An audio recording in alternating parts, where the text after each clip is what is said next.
السلام عليكم، إزيكم عاملين إيه؟ يا رب تكونوا بخير. النهارده إن شاء الله هنعمل كيكة البرتقان، كيكة سهلة أوي وكمان هنعمل معاها صوص برتقان كده لذيذ. بُصّوا هيخلّي الوصفة دي بيدّيها مذاق حلو جدًا. لو لسه مش جرّبتوه إن شاء الله تجرّبوا بقى الوصفة دي وإن شاء الله تعجبكم. أهم حاجة ما تنسوش اللايك والاشتراك في القناة لو لسه ما اشتركتوش، وكمان تفعّلوا الجرس علشان يوصل لكم كل فيديوهاتي. وتدخلوا بقى القناة كده ولفة كده في قلب القناة هتلاقوا فيديوهات كتير أوي إن شاء الله تعجبكم.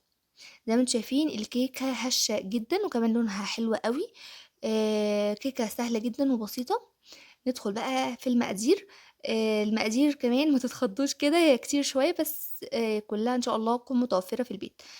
معايا سكر ومعايا كمان زيت، كل حاجة إن شاء الله هاكتبها لحضراتكم في صندوق الوصف عشان تسهل عليكم إنكم تنقلوها لو حابين إنكم تعملوا الوصفة دي. معايا كده في بولة هابتدي إن أضيف 3 بيضات بدرجة حرارة المطبخ، وهاضيف عليها معلقة صغيرة من الفانيليا.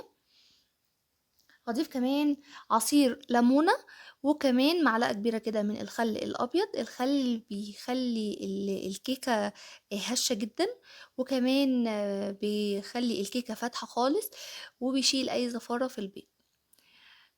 كمان هابتدي إن أضيف بَشر برتقال وليمون، بتدّي الكيكة طعم حلو جدًا.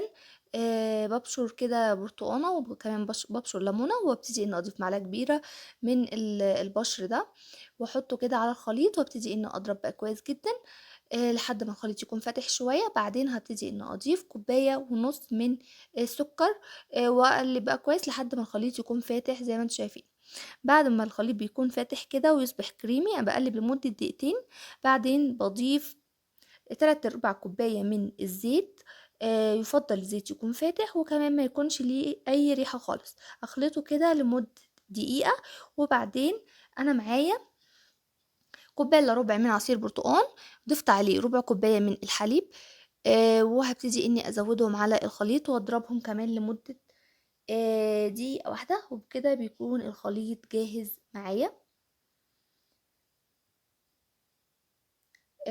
الكيكة أصلًا سهلة جدًا إن شاء الله تعجبكم أوي، وكمان طعمها بيكون يعني مختلف تمامًا خالص، بيكون مختلف عن أي كيكة خالص.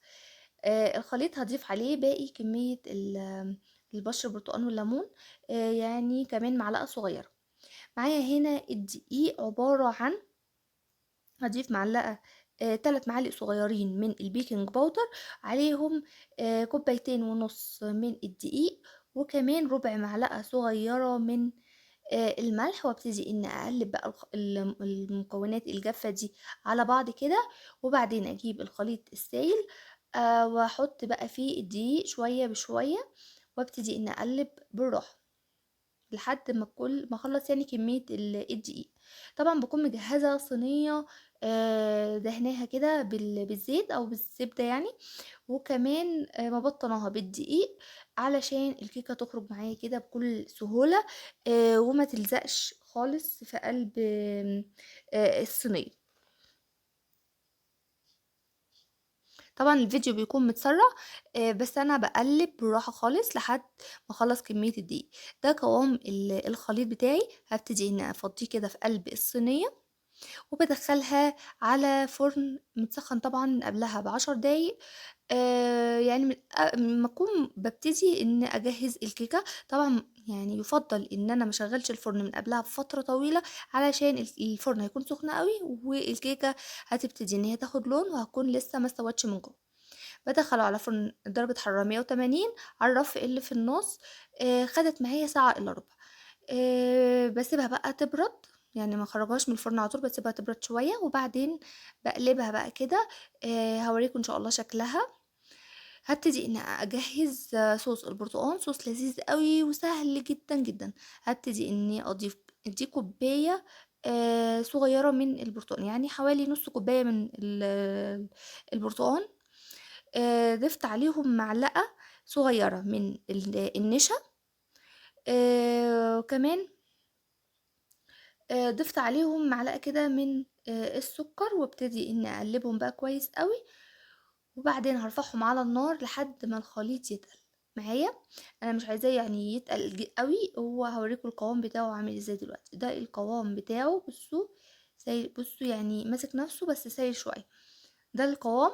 يعني نص كوبايه من عصير البرتقال، ضفت عليهم معلقه صغيره من النشا ومعلقه من السكر. ممكن استغنى عن السكر ومش اضيفه. دي الكيكه زي ما انتم شايفين مرتفعه جدا، ولونها كمان حلو قوي. هبتدي اني حطيت بقى صوص البرتقال كده بعد ما برد في كيس كده حلواني، وهبتدي اني انزل الكيكه. هنزل بقى الخليط ده على الكيكه زي ما انتم شايفين كده. ده القوام بتاعه.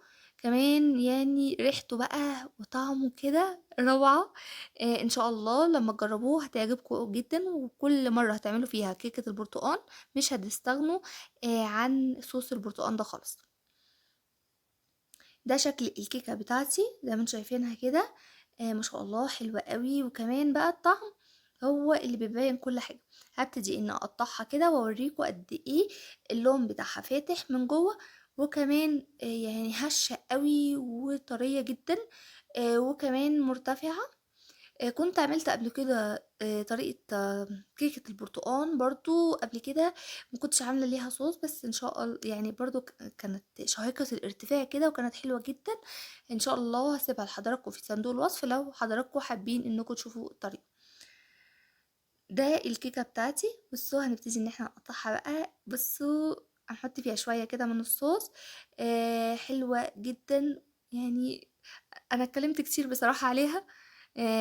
يعني انتوا بقى اللي هتحكموا، وكمان هتحكموا من شكلها حتى يعني. بصوا شكلها روعة جدا. كمان ريحتها بصراحة ما تتوصفش، ريحتها حلوة قوي. ده كده بصوا ده شكلها برضو. اللون بتاعها كمان ظريف قوي وحلو جدا كده، يعني مدي فعلا على برتقان. يا رب بقى الفيديو يعجبكم، وما تنسوش اللايك زي ما قلت لحضراتكم، واشوفكم فيديو جديد، ومع السلامة.